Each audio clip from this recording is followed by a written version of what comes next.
سوچیے ایک ملک جو جنگ میں نہیں ہے، اس پر بم نہیں گر رہے، پھر بھی اس کی اکانومی روز گر رہی ہے، اس کے شہروں میں مہنگائی پھیل چکی ہے، انٹرنیٹ بند ہوتا رہتا ہے اور سڑکوں پر غصہ ابل رہا ہے۔ یہ ایران ہے۔ ہر کچھ دن بعد ہیڈ لائنز آتی ہیں: new sanctions on Iran, protest erupts in Iranian cities, cyber attacks hit Iranian system, Israel warn Iran, امریکہ ٹائٹنز پریشر۔ سوال یہ ہے اگر ایران کسی سے جنگ نہیں کر رہا تو پھر اس پر ہر وقت جنگ جیسے حالات کیوں رہتے ہیں؟ عام ایرانی شہری جب بازار جاتا ہے اس کی تنخواہ کم ہوتی جا رہی ہے لیکن چیزوں کے دام آسمان کو چھو رہے ہیں۔ جب جوان نوکری ڈھونڈتا ہے اسے صرف بند دروازے ملتے ہیں، اور جب لوگ آواز اٹھاتے ہیں تو دنیا کے کیمراز ایران پر آ جاتے ہیں جیسے کوئی چیز ٹوٹنے والی ہو۔ مگر اصل سوال یہ نہیں کہ ایران میں مسئلہ کیوں ہے، اصل سوال یہ ہے کہ ایران کو کبھی ٹھیک ہونے کیوں نہیں دیا جاتا؟ کیا یہ سب صرف ان کی اپنی غلطی ہے یا پھر کوئی ایسی طاقتیں ہیں جو نہیں چاہتی کہ ایران کبھی نارمل، سٹیبل اور طاقتور بنے؟ اور آج ہم اسی راز کو سمجھنے جا رہے ہیں۔ ایران کو سمجھنے کے لیے سب سے پہلے ہمیں میپ دیکھنا ہے۔ ایران صرف ایک ملک نہیں، یہ دنیا کے سب سے اسٹریٹجک کراس روڈ پر بیٹھا ہوا ملک ہے۔ ایران کے گرد دیکھیے، ویسٹ میں مڈل ایسٹ، نارتھ میں سینٹرل ایشیا، ایسٹ میں ساؤتھ ایشیا، اور ساؤتھ میں دنیا کا سب سے امپورٹنٹ انرجی راستہ پرشین گلف اور اسٹریٹ آف ہارمز۔ اس چھوٹی سی واٹر پیسج سے دنیا کا بہت بڑا حصہ آئل کا گزرتا ہے۔ جو اس راستے کو کنٹرول کرتا ہے وہ دنیا کی انرجی سپلائی پر اثر ڈال سکتا ہے، اور ایران اس راستے کے بالکل ساتھ کھڑا ہے۔ اور اگر ایران سٹیبل ہوتا تو وہ ایشیا اور مڈل ایسٹ کے درمیان ایک نیچرل ٹریڈ برج بن سکتا تھا۔ چائنا، یورپ، رشیا سب کے لیے ایک ہی روٹ ہوتا۔ اس کے پاس دنیا کا سب سے بڑا آئل اور گیس کے ریزروز ہیں، اور اپنی انڈسٹری اور پورٹس کے ذریعے یہ ایک انرجی سپر پاور بن سکتا تھا۔ اور جب اکانومی سٹرانگ ہوتی ہے تو آرمی بھی سٹرانگ ہوتی ہے، اور جب آرمی سٹرانگ ہوتی ہے تو پالیٹکس بھی سٹرانگ ہوتی ہے۔ یعنی کہ ایک سٹیبل ایران صرف اپنی تقدیر نہیں بدلتا، وہ پورے ریجن کا پاور بیلنس ہلا دیتا۔ اس لیے ایران صرف ایک کنٹری نہیں، یہ ایک اسٹریٹجک پرائز ہے جسے دنیا کی طاقتور پاورز اپنے اپنے طریقے سے کنٹرول کرنا چاہتی ہیں۔ اسرائیل کا سائز دیکھیے، چھوٹا سا ملک لیکن ایک بہت ہی ڈینجرس نیبرہڈ میں۔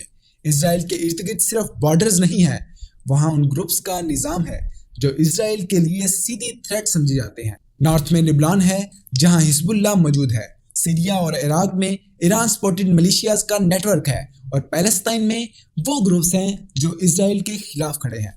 اور ان سب کے پیچھے ایک نام بار بار آتا ہے، اور وہ ہے ایران۔ ایران انہیں پیسہ دیتا ہے، ٹریننگ دیتا ہے اور پولیٹیکل سپورٹ بھی دیتا ہے۔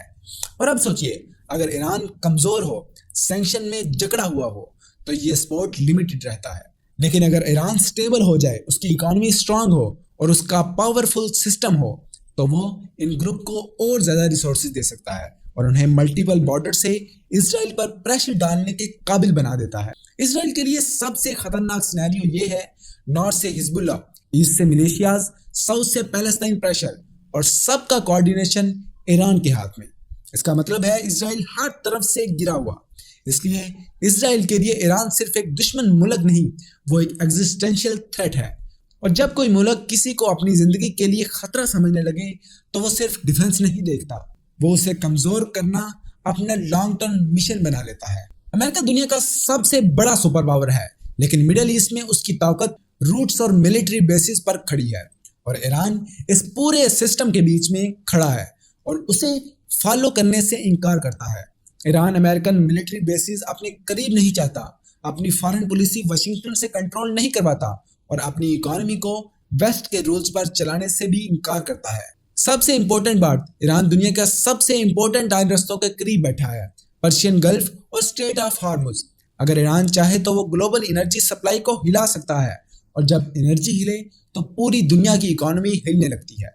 اس کے ساتھ ساتھ ایران چائنا اور رشیا کے قریب جا رہا ہے جو امریکہ کے سب سے بڑے رائیولز ہیں۔ یعنی ایران صرف ایک پرابلمیٹک اسٹیٹ نہیں، وہ امریکہ کے لیے ایک انڈیپینڈنٹ پاور سینٹر بن رہا ہے۔ اور اگر ایران سٹیبل ہو جاتا ہے تو اس کی اکانومی گرو کرتی ہے، اس کی ملٹری ماڈرن ہوتی ہے اور اس کا ریجنل انفلوئنس بہت بڑھ جاتا ہے۔ اس کا مطلب ہوتا ہے کہ امریکہ کا مڈل ایسٹ پر کنٹرول کم ہو جاتا اور ویسٹرن پاور کا انرجی اور پالیٹکس پر گریپ آہستہ آہستہ پھسلنے لگتا۔ اسی لیے ایران پر پریشر صرف آئیڈیالوجی یا ہیومن رائٹس کا ایشو نہیں، یہ گلوبل پاور کا بھی گیم ہے۔ اور آج کی دنیا میں جنگ ہمیشہ ٹینکس اور میزائل سے نہیں ہوتی، آج کی جنگ ہوتی ہے اکانومی پر، انٹرنیٹ پر اور لوگوں کے ذہنوں پر۔ ایران پر جو سب سے بڑا ہتھیار یوز ہوتا ہے وہ ہے سینکشنز کا۔ جب سینکشنز لگتی ہیں، ڈالر مہنگا ہو جاتا ہے، امپورٹ رک جاتی ہیں، فیکٹریز بند ہو جاتی ہیں اور نوکریاں ختم ہوتی ہیں۔ اور جب روٹی مہنگی ہوتی ہے تو غصہ سڑکوں پر آ جاتا ہے پروٹیسٹ کی صورت میں۔ ایران میں پروٹیسٹ ہوتے ہیں، ان کے پیچھے بہت دفعہ بالکل ریئل اور جینوئن درد ہوتا ہے، مہنگائی، بے روزگاری اور زندگی کا بوجھ۔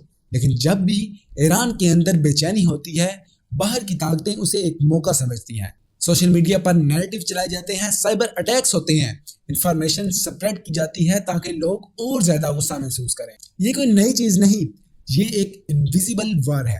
اس جنگ میں کوئی سولجر نہیں ہوتا، کوئی بم نہیں گرتا، لیکن ملک آہستہ آہستہ اندر سے ٹوٹ جاتا ہے۔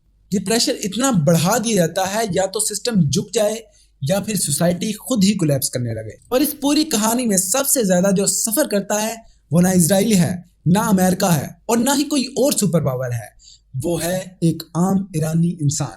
وہ ماں جو بازار جا کر اپنے بچوں کے لیے پوری گروسری نہیں خرید سکتی، وہ جوان جو پڑھ لکھ کر بھی نوکری نہیں ڈھونڈ پاتا، وہ فیملی جو ہر مہینے مہنگائی کے ساتھ زندگی کا بوجھ اٹھاتی ہے۔ ایک طرف ایران کا اپنا سخت پولیٹیکل سسٹم ہے اور دوسری طرف دنیا کی سب سے طاقتور پاورز کا پریشر۔ عام لوگ ان دونوں کے بیچ پھنسے ہوئے ہیں۔ وہ صرف یہ چاہتے ہیں کہ ایک نارمل زندگی، سٹیبل اکانومی اور بہتر فیوچر، لیکن ایران کی جیوگرافی، اس کی پالیٹکس اور اس کی پاور اسے نارمل رہنے نہیں دیتی۔ اس لیے آخر میں سوال یہ رہ جاتا ہے، کیا ایران اس لیے انسٹیبل ہے کہ وہ خود فیل ہو گیا، یا اس لیے کہ کچھ طاقتور ملکوں نے اسے کبھی کامیاب ہونے ہی نہیں دیا؟ یہ سوال صرف ایران کے لیے نہیں، یہ پوری دنیا کے لیے۔ امید ہے کہ آپ کو یہ ویڈیو پسند آئی ہوگی۔ کمنٹ سیکشن میں اپنی رائے کا اظہار ضرور کیجیے گا۔ اللہ نگہبان۔